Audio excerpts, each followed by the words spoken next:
Hello, friends. Welcome to Time Out with Noelle Janae, a podcast about Christianity and other life topics. I'm your host, Noelle, and thank you so much for timing out with me. Here's what you can expect from today's podcast. I have read almost every Rick Riordan book. I have almost every Rick Riordan book. I am literally building up my collection so I can have a massive reread of every Rick Riordan book. I'm interested in mythology. I love mythology. I love studying it. I've studied it since I was in middle school onwards. I hope y'all's past 2 weeks have gone so super well. Oh, I literally just quoted one of my favorite YouTubers. We love that for me. I wanted to put a little bit of a disclaimer at the beginning of this episode to say, yes, I will be talking about mythology. What is up, guys? It's your girl, Noelle Janae, back at it again with another episode of the podcast. For the past couple of weeks, as I've been studying and getting ready for this episode, I will be answering the question, why mythology? And why mythology and the Bible. But I want to say, I actually wanted to get a degree and teach mythology before I wanted to become a music teacher. It's just been a long time love. Those are two subjects that have really kind of collided with me, but it is definitely a hobby of mine and not something I can see myself doing in the future as like a career. And just because I am a Christian doesn't mean I can't have interests. I think some people have that kind of mixed up. I just wanted to preface this saying, no, I do not follow any of these polytheistic ideals, but I just wanted to, share some insight into where I've seen mythology in the Bible. Let's start off with how I got into mythology. So when I was in middle school, in 6th grade, we had to take world history, and I took it with Coach Gideon. He was a football coach and a history teacher at my middle school in Hendersonville. And he was probably my favorite history teacher. Him and Coach Inman were my favorite history teachers. And he really kind of helped spark a love for ancient cultures in me. And then towards the end of my middle school days, I read Rick Riordan and I read Percy Jackson, and then I read the Kane Chronicles, and it introduced me to the world of mythology, which is kind of like a subculture, I guess, in my opinion, of ancient cultures. And I fell in love. I have read almost every Rick Riordan book. I have almost every Rick Riordan book. I am literally building up my collection so I can have a massive reread of every Rick Riordan book in honor of the new Percy Jackson series coming out on Disney Plus in a few years, which I am so pumped because the movies were kind of trash, but okay, the first Percy Jackson movie wasn't that bad, and then Sea of Monsters came out, and I was like, no, not to the no, no, thank you, we do not claim her, and there is a difference. I hope you guys enjoyed this podcast episode, and I hope you guys learned a little bit something about mythology and about mythology in the Bible. So let's get started. But we stand Logan Lerman, and that's on period. So it's kind of like Christians and secular music, Christians and mythology. So although I study cultures who worship multiple gods, doesn't mean I worship those gods because I only serve the one true God. In the ancient days, before Christianity really took off, I've independently studied. I have a whole notebook of notes about mythology. I have podcasts that I follow about mythology. And it's just something I think God has really placed on my heart to study, because I will read the Bible and there's a couple places where they reference, mythological things and, the gods that they were worshiping. And I'll just be like, whoa, I already knew who these people were because I've studied this for the past 5 years. So the Bible passage that I will be looking at today is Acts chapter 19. We're going to the New Testament up in here.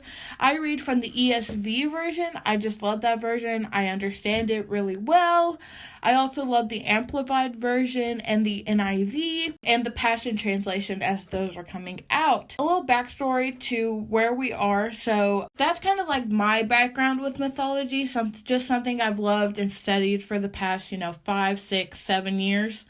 So I will start talking about how I kind of related to the Bible. Paul was writing to in Ephesians, Ephesus, the Ephesians, all that stuff. And Ephesus was the hub of magical practices. Paul has been converted and he is in Ephesus. Ephesus is the church where the church in Ephesus encountered spiritual opposition from the temple of Artemis, as well as animals hunting and fertility. And the thing about Greek mythology is that it has a contemporary in Roman mythology. So when the Romans took over Greece and, Alexander the Great was conquering and doing all this stuff, they adopted the Greeks' religious views and became polytheistic before the rise of Christianity. But they tried to kind of improve their gods. So, Zeus became Jupiter, Artemis became Diana, Apollo stayed Apollo, Hades became Pluto, people who were worshipping about 14 or more other Greek deities. Now, Artemis is the goddess of wild. Hera, Zeus's wife, became Juno and all this stuff. So they have contemporaries. Something that Paul has to deal with in this story is that he is converting people into Christians there. And so the silversmiths there who made shrines of Artemis and all these other Greek deities are getting very upset because they're losing their money because they were making money off of the gods that they were worshiping, quote unquote.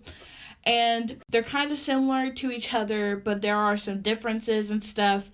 And that's actually where we got the name of our planets from, I think, if I'm correct, are from the Roman gods. So, little fun fact. The Temple of Artemis is where they went and worshipped Artemis, and they started a riot, and they were rebelling against, Paul and all the Christians, and it was just not a Gucci situation. From what I've read and what I've researched, it was very similar to the Parthenon, which, if you did not know, the Parthenon was in ancient Greece. It was in Athens, Athens, and in it was the Athena Parthenos, which was a giant gold statue of Athena with the goddess Nike on her right shoulder, if I remember. Nike is the goddess of victory, which is where the Nike brand got their name. And actually, if you ever come to Nashville, we are the only place in the world that has a true to size replica, like perfect replica of the Parthenon, and in it has the Athena Parthenos, and she is humongous and she's beautiful.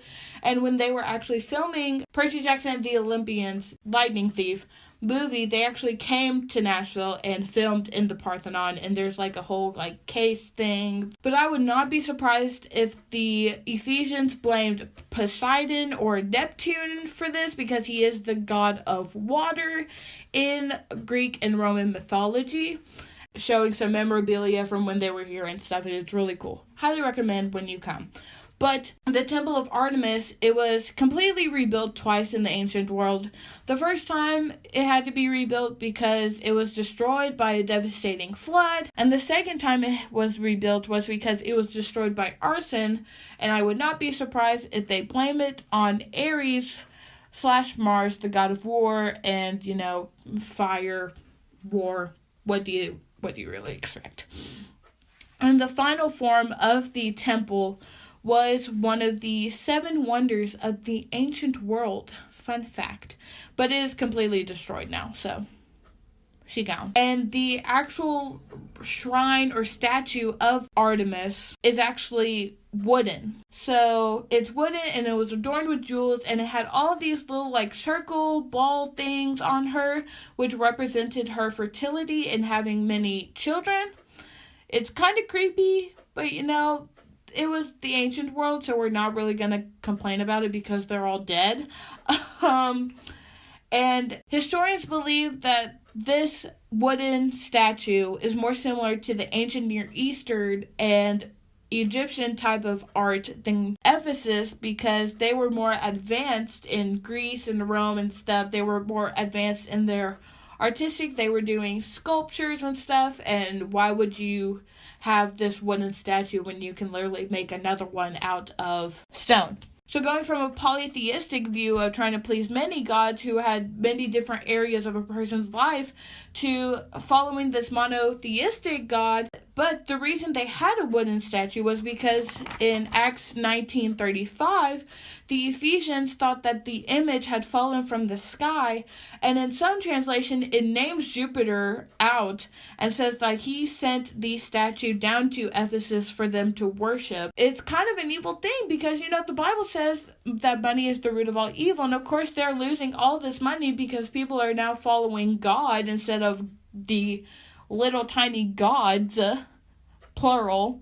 That was just kind of, a radical kind of crazy view, and especially when, they kind of retaliate against Paul. And so now that we know kind of like the backstory, I kind of understand where they're coming from, because, you have this guy, Paul, coming in and saying there's only one God, and all you have to do is just accept him as your Lord and Savior, and then you can go to heaven. Well, that was something completely, radical and different from what they were dealing with back in the day. Kind of dealt with the Greek and Roman gods and all that stuff. I usually take notes on it. That's how I think about this story. So now, what do I do with this information now that I know kind of the backstory of Ephesus and how this story specifically gives me context into what, Paul was kind of dealing with in Ephesus, and it kind of gives me, what he would deal with in the future with Ephesus in the book of Ephesians, which I'm doing a Bible study right now called Chosen from the Daily Grace Company, and it is so good. Ephesians is definitely my favorite. Not a lot of people, a majority of the people are not polytheistic. People are polytheistic in the things they idolize. The way I do this is I just, observe the world, and I try to take notice of things and book of the Bible, and I love it so much. And it also helps me kind of put this in a modern context, because although today's world idolizes multiple things and they become gods in people's lives, so they are kind of polytheistic, but that doesn't mean they mean to be polytheistic. At least that's just my opinion. And so, so before I end this episode, I just wanted to give y'all some biblical things that are in the Bible that are also in modern society. Which, fun fact, in the attacking a specific Egyptian god that they worshipped, and so the Egyptians probably thought, why are all these gods mad at us? We didn't do anything. But no, it was God, and he was specifically attacking, Old Testament when Moses brought the plagues. Well, God sent Moses to, get his people out of Egypt, and then God sent the plagues and stuff like that. Each of those plagues was their beliefs in the different gods that they worship, which is something we are dealing with now. In Africa, they've had plagues and swarms of locusts. We have murder hornets. We have COVID-19. We have Sister Corona. Highly recommend you go research that on your own and get your own opinion on it, because everybody is different. We all have a different bias. All that stuff. Do not know what this is. It's kind of complicated. So I highly encourage you to go Google this. Go read Jezebel's story in the Old Testament. Highly recommend, because it will blow you away. It's crazy how evil this woman was. And it really opens your mind to see the things that you never really noticed in the world before, and you can connect the dots. So, there's plagues and swarms, there's the Jezebel spirit, which second is the Illuminati, and me and my friends, we were talking about the Illuminati in our group chat the other day, and shout out Elite Christian Team group chat on GroupMe with like 280 something members. I love you guys. And we were talking maybe a couple weeks ago, and one of the girls in there, she was like, well, I believe that the Illuminati will bring about the Antichrist. And I was like, you know what? wouldn't be surprised. These celebrities, sell their soul for fame. Legions, so in the Bible, Jesus casted out this man. He was full of demons, and the demons talked back to him, which had not been done before, I don't think. And, just the Illuminati is definitely real, and it can be definitely scary. And so, the man said that we are legion, we are many, blah, blah, blah. It's just a crazy day we're dealing with, a crazy time we're dealing with. It is not a good, nor fun, nor fresh time, but we're having to get through it. And we're having to cling on to Jesus, because he's the only person that we can cling on right now. Cling on. Star Trek reference. Okay, I'm sorry. I'm such a nerd. Okay, back to my list of biblical things. And a legion is 5 to 10,000, I think. So he had 5 to 10,000 demons in him. And so Jesus is be gone, demons. And the demons are casted out of the man. Well, they flee the man, go into a bunch of pigs near a river, and drown themselves. I say all of this to say this. There's this hacker named Anonymous. Now, Anonymous is not a very good person. In under 12 hours, he hacked multiple police department websites and scanners. He exposed Jeffrey Epstein's black book, very bad thing, and he's done a bunch of other stuff. And then he came out with a video, because he had been underground and hiding, and he came out with a video. Well, he, she, they, I don't know their gender. And they said, we are legion, we are many. And I remember, I was like, that thing, popped up into, that Bible story popped into my head. And I was like, this man has got some demons in him. So, yep, be on the lookout for that one. The last one I'm going to talk about is a big one. It's God complexes. Now, God complexes have been here in the world since the fall of humanity. Because when Adam and Eve ate of the fruit, that's who they were trying to become. They were trying to become like God. And that was when the great and utter God complexes were born. One of the biggest examples of this right now is Dramageddon in the beauty world. Okay, so I love watching drama videos. It's kind of like my version of reality TV. It's just very entertaining to me, honestly. And when I'm really bored, I'll just binge watch a bunch of drama videos. But right now, a couple of people are getting canceled. And I kind of agree with it.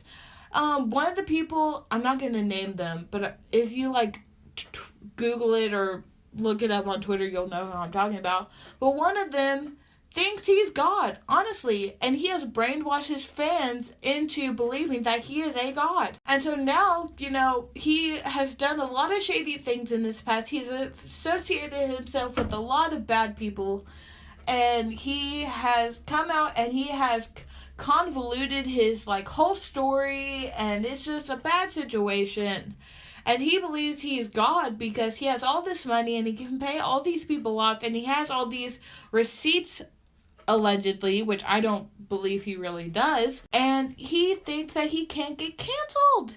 And he thinks that he can't get in trouble because he has all these things against these people, which he probably doesn't. And now, it's just a bad situation.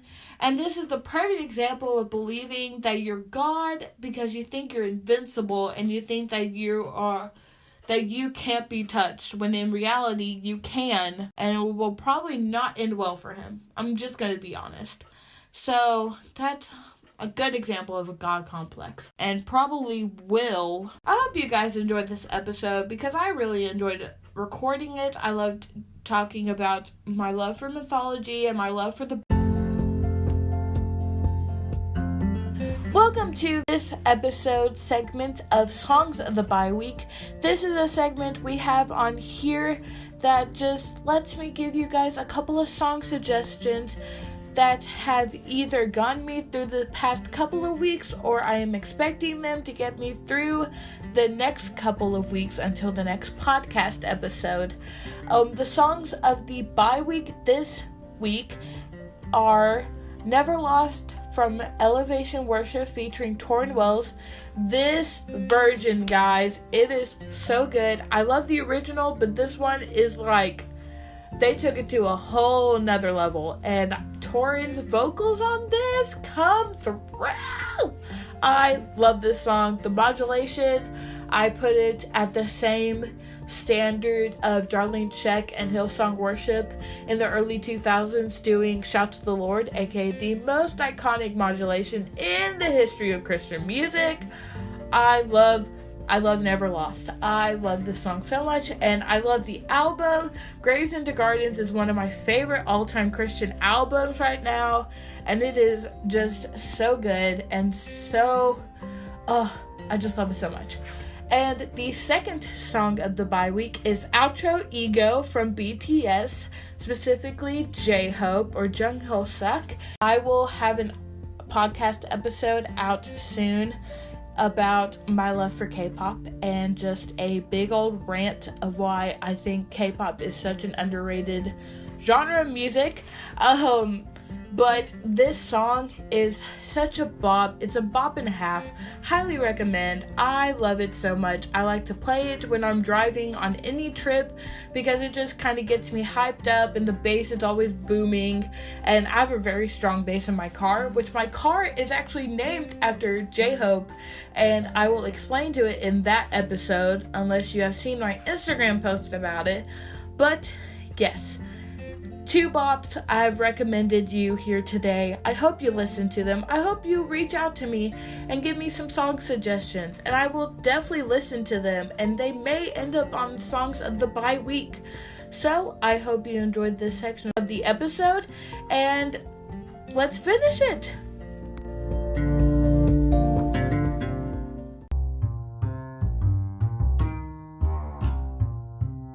Thank you so much for joining me today. If you want to learn more about me, then you can go check out my blog at noeljanae.com and DM me with things you guys want to hear about. I'm open to pretty much talk about anything, and send me song suggestions, and follow the podcast on Twitter and Instagram at TimeNoelPod. Thank you so much for listening in today, and I will talk to you guys in 2 weeks with an episode about gardening and all things plants, with a very special guest.